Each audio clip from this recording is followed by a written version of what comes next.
Pallett. We've just come out of a scrutiny meeting dealing with the medium-term financial plan. We've been having discussions, or we've been listening to your discussions with the EDD. The meeting was fairly well dominated by the civil servants today. Why was that? Well, quite obviously today, unfortunately, the Minister, Alan McLean, is out of the island, and it was good that his Assistant Minister, James Baker, came in and stood on his behalf. But a lot of the questions today were answered by Chief Executive Mike King.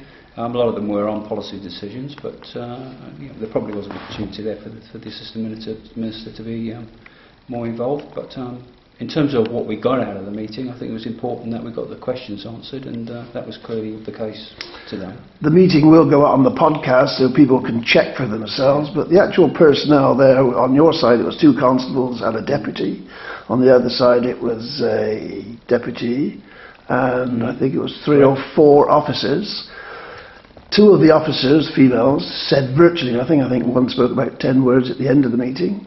One officer spoke very little. Was there really any need for those 3 officers to be there? I think they quite often bring many of the officers from the department, just in case we sort of move on to issues that either the Minister or Assistant Minister or even Chief Officer aren't that up to speed with. But I think today, because it was the medium-term financial plan, it's generally been dealt with by the Chief Officer. I raised the issue because I attend lots of these scrutiny meetings, and you very often see the Minister, the Health Minister, always comes with about 6 officers. Most of them say very little or nothing at all.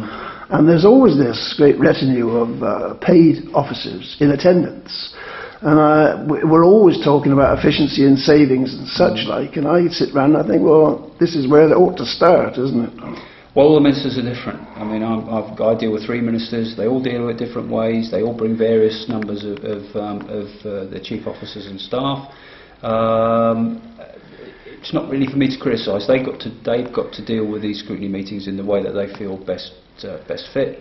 And obviously, things like health.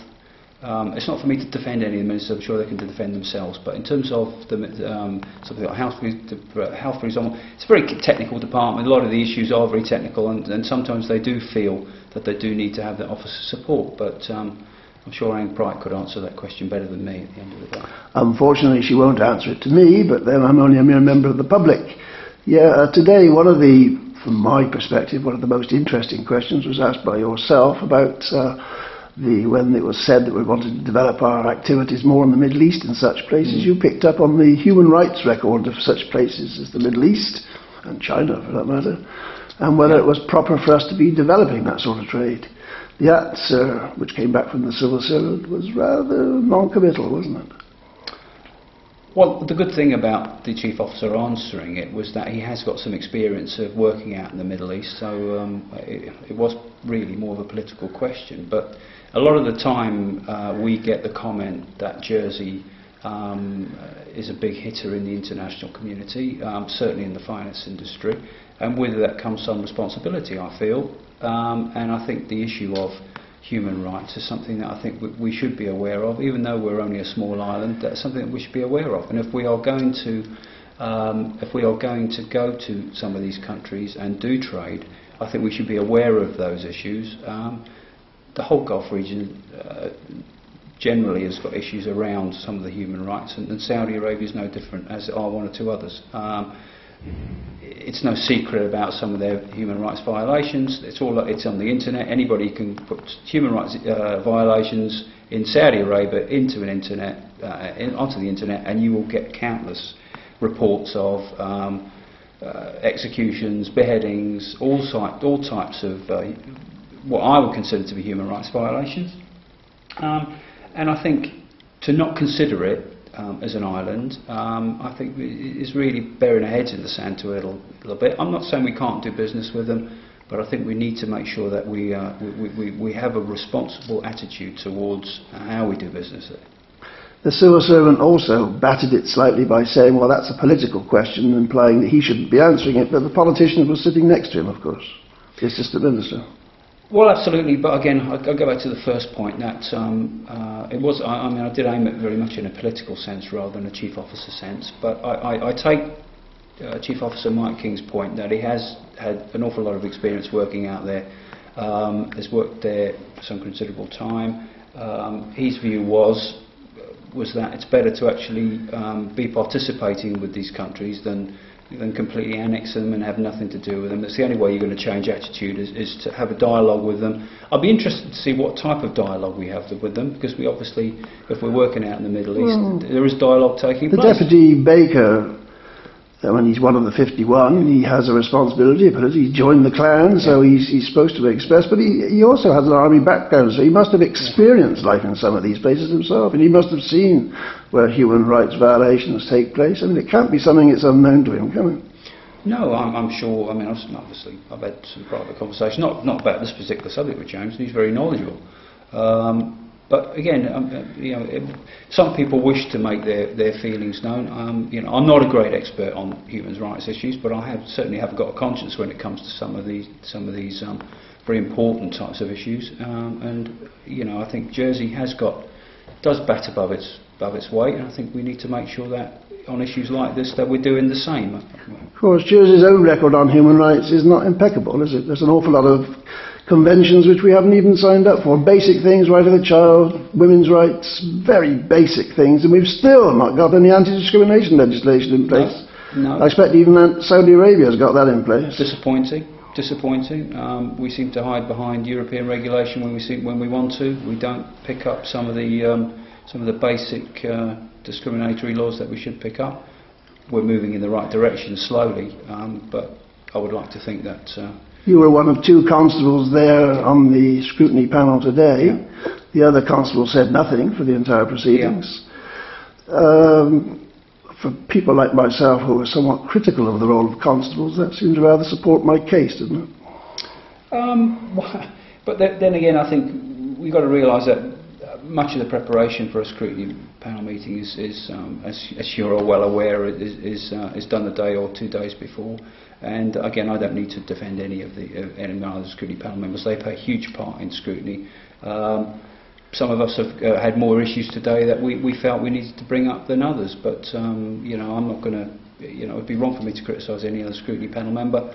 All I know to do is it's very much a team effort, and I think that came across today as we tried to ensure, and I think as long as we got the questions that we wanted answered in terms of, and today it was about the financial. Slightly away from scrutiny, but the other panel, the Committee of Constables, which I've written to and said they ought to open their proceedings, make their agendas public, and so on. Do you ever discuss these sort of issues at Committee of Constables? I mean, that's a question that's been asked to me, I don't know, countless occasions. We stick to the script with the agenda with the Constables Committee. Who writes that script? Who writes the agenda?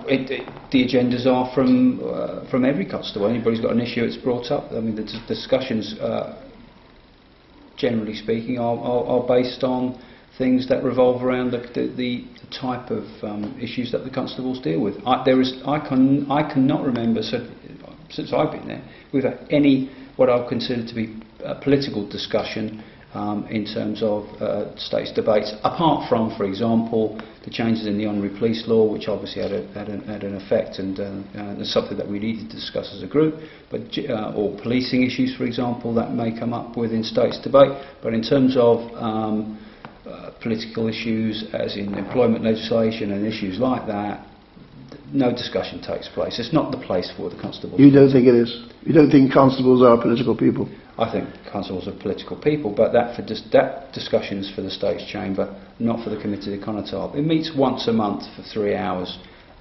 It's not the great debating chamber that the States Chamber is, and nor should it be.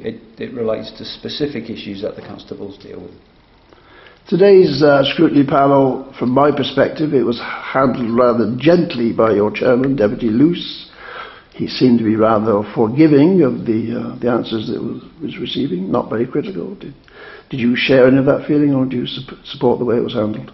No, I've been very supportive of Steve. I think he's got a great knowledge. Obviously, he's former member of the Chamber of Commerce. I think he's got a deep understanding of economic matters within the island. Fully support the way he handled the meeting today. I don't. I would be wrong. It would be wrong for me to be critical anyhow. But I wouldn't. There was nothing to be critical of. I was quite happy with the answers that we got today. You will always get, no matter what department you get some spin to some degree, and you get some answers that maybe they're not going to change their position on. If you ask me something specifically now, I'd have to look back at the transcript to pick you something out. But no, I think we got the remit today was to prepare a report for the medium-term financial plan for the subcommittee, so that they can take that forward. And I think we sent them the questions that we were going to ask. I mean, that's an important point. We did send the questions prior, so they did have some knowledge of the questions that we were going to ask. Is that desirable, you think, to pre-warn them what the questions were? I think when you're asking questions on specific subjects where you need information on specific sums of money or what it's going to be used for, I think it's important. I think it's more important that when you have an assistant minister coming in, for example, that he has got a good idea of the questions that we're going to be asked. And before you ask it, I know you're going to say he didn't answer many of the questions, but again, he did know the subjects that we were going to go on to. And like I say, I think we got more out of that than trying to ambush Who actually drafts the report that will be prepared? Who actually writes it? We will put together we'll put together our own scrutiny panel report. But who writes that? Well, our scrutiny officer will be the one. Your scrutiny officer. Do you have much input in that? You obviously read it. No, it's our report, and there is no doubt that nothing goes in that report that we don't want in it. It's not for a scrutiny officer to write the report. It's for him to take down what he believes to be a fair record of what was said at the meetings. I've attended several scrutiny meetings now where they're discussing the same medium-term financial plan, and one of the continuing or the consistent messages is what if but the money is not there. And for mere mortals like myself, it's fairly obvious that the money isn't there, so all these grand plans are going to fall to pieces, aren't they? It's very much of a matter of opinion. I was fortunate enough to bump into Philip Osoph the other morning, and he's quite adamant and will support the plans that he's put in place. It all comes down to people's opinions of views of where the economy is going to go in the next 3, 4, 5 years.